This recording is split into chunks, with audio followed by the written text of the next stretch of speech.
कुछ फिल्में होती हैं जो सिर्फ थिएटर तक लिमिटेड नहीं होती, वो लोगों की सोच से लड़कर सारी प्रॉब्लम्स को फेस करके वर्ल्ड रिकॉर्ड बना देती हैं। हिस्ट्री में इनका नाम बोल्ड कैपिटल लेटर्स में लिखा जाएगा। आप जितना पीछे खींचोगे ये उतना आगे बढ़ेगी। चैलेंज कितने भी हो, विनर हमेशा सिर्फ एक नाम, पुष्पा।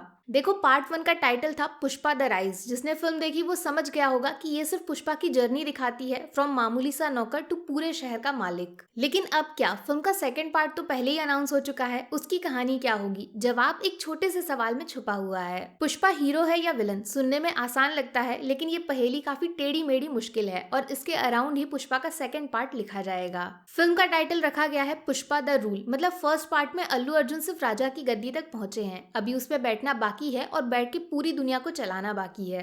बस यहाँ आती है क्रेजी फैन थ्योरीज, जितने मुंह उतनी बातें। कोई बोलता है पुष्पा जीतेगा तो कोई पुष्पा मरेगा, ये बोलकर फिल्म के सेकंड पार्ट को ट्रेजेडी में बदल देता है। टेंशन नॉट, पूरी फिल्म को 2 बार ध्यान से देखकर मैंने आपके लिए टोटल 8 पॉइंट्स ढूंढे हैं जो मेरे हिसाब से पुष्पा 2 की स्टोरी लाइन में जरूर देखने को मिलेंगे। पहला, द बेस्ट फ्रेंड ट्विस्ट। ये भाई साहब तो याद ही होंगे। इन्होंने पुष्पा को देखकर अपना मालिक बदल दिया था और बाद में धीरे धीरे पुष्पा का राइट हैंड बन गए। देखो, काफी चांसेस हैं कि सेकंड पार्ट में बेस्ट फ्रेंड सबसे बड़ा दुश्मन बन सकता है। इस मासूम चेहरे पे मत जाओ, इनकी एक बैक स्टोरी भी है जिसकी वजह से इनके हाथ की उंगली कट गई थी। अब हाथ की उंगली मजाक में तो कटी नहीं होगी। ये बंदा कोई सीक्रेट एजेंट हो सकता है या फिर साइलेंट असासिन, जिसका काम है पुष्पा को सही मौका मिलते ही हमेशा के लिए फिनिश करना। किसके इशारे पे वो अभी पता नहीं। बस यहीं से निकलता है दूसरा और सबसे इंटरेस्टिंग पॉइंट जो पुष्पा की कहानी को लिटरली हिला के रख सकता है। The dark secret. Pushpa is not gangster, he is बाप ऑफ गैंगस्टर, पुलिस वाला। यस, चांसेस है कि पुष्पा अंडरकवर ऑपरेशन में ड्यूटी कर रहे हैं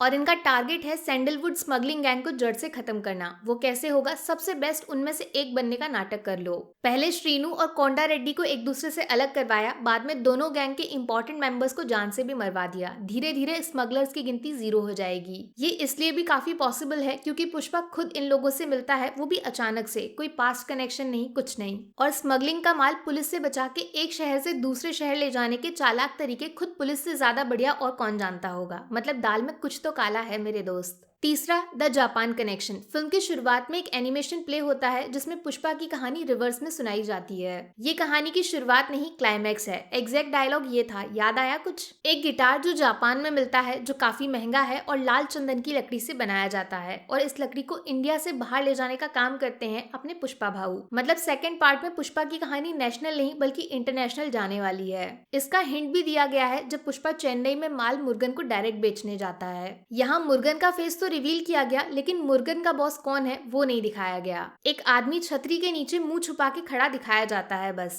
ये उस सिंडिकेट का बॉस है जिसमें पुष्पा एक छोटा सा मेंबर है। इसके थ्रू फिल्म का कनेक्शन जापान से जोड़ा जाएगा। चौथा, the death of Srivalli. Pushpa की लाइफ में 2 लोग सबसे ज्यादा मैटर करते हैं, पहली उसकी माँ तो दूसरी उसकी लव लाइफ क्वीन श्रीवल्ली, जिसके लिए पुष्पा ने खुद अपनी लाइफ को रिस्क में डाल दिया था रेड्डी ब्रदर से पंगा लेके। लेकिन वो सिर्फ एक छोटी सी झलक थी। अगर कहानी को सच में फ्लावर से फायर बनना है तो श्रीवल्ली का मरना जरूरी है, और ये होगा भी, जिसकी वजह से पुष्पा खुद अपने सिंडिकेट के खिलाफ खड़ा हो जाएगा। स्पेशली जब जॉली रेड्डी की वापसी होगी तो पुष्पा से सबसे बड़ा बदला होगा श्रीवल्ली की जान लेना। यहाँ से आता है 5th point, the downfall of Pushpa. अभी देखो, श्रीवल्ली जाएगी तो पुष्पा का दिल उसके दिमाग को कर लेगा टेक ओवर। बस यहाँ से पैसा पावर गया भाड़ में। पुष्पा की लाइफ का मिशन सिर्फ एक होगा, सिंडिकेट की बर्बादी। लेकिन दुश्मनों की लिस्ट हो जाएगी काफी लंबी। रेड्डी ब्रदर्स, एक के पास दिमाग तो दूसरे के पास पागलपन। फिर श्रीनु और उसकी साइको वाइफ, इन लोगों को भी अपने मरे हुए भाई का बदला चाहिए। And last but not the least, politician sir, जो इस पूरे खेल के मास्टरमाइंड हैं। वो सेकंड पार्ट में पुष्पा की लाइफ के सबसे बड़े विलन बन जाएंगे क्योंकि इनके लिए पैसा ही सब कुछ है।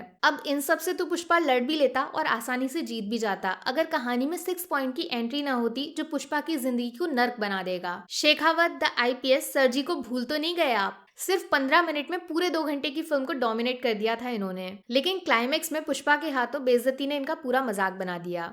अब देखो, भंवर सिंह शेखावत करप्ट ऑफिसर हैं, ये जरूर दिखाया गया, लेकिन इनको पैसों का लालच नहीं है। ये सिर्फ क्रिमिनल्स की गिनती कम करना चाहते हैं, लीगली या फिर इलीगली। लेकिन ये ऐसे हैं क्यों? इनकी बैक स्टोरी क्या है? पुलिस डिपार्टमेंट में लोग इनसे डरते क्यों हैं? उसका सीक्रेट रिवील किया जाएगा पुष्पा पार्ट 2 में। जैसे पुष्पा का एक पास्ट है, वैसे ही पुलिस सर की कोई तो छुपी हुई कहानी है जिसकी वजह से ये पुलिस की यूनिफॉर्म में गुंडों वाले काम कर रहे हैं। बस इस पास्ट से निकलता है पॉइंट नंबर 7, धोखा। जी हाँ, पुष्पा को गिराना है तो उसके पास्ट को बड़ी चालाकी से इस्तेमाल करना पड़ेगा। जाएगा। पुष्पा के रिलेटिव्स, इनका कैरेक्टर एकदम नेगेटिव शेड में दिखाया गया है फिल्म में, लेकिन इनका प्रेजेंस सबसे ज्यादा मैटर भी करता है बचपन से पुष्पा की लाइफ में। बस यहाँ चलेगा शेखावत सर का दिमाग, जो पुष्पा के रिलेटिव्स के साथ एक अनयूजुअल बॉन्ड बना सकते हैं। दुश्मन का दुश्मन दोस्त होता है, बस वही वाला। चांसेस है कि पुष्पा की माँ को इमोशनली ब्लैकमेल करके दूसरी फैमिली वाले लोग पुष्पा के क्लोज आने का नाटक करेंगे और सही वक्त आने पे इंस्पेक्टर सर के इशारे पे पुष्पा को धोखा दिया जाएगा, जिसमें उसकी मदर को सेक्रीफाइस देना पड़ सकता है और यहाँ से पुष्पा हो जाएगा एकदम अकेला, श्रीवल्ली और मम्मी दोनों खत्म।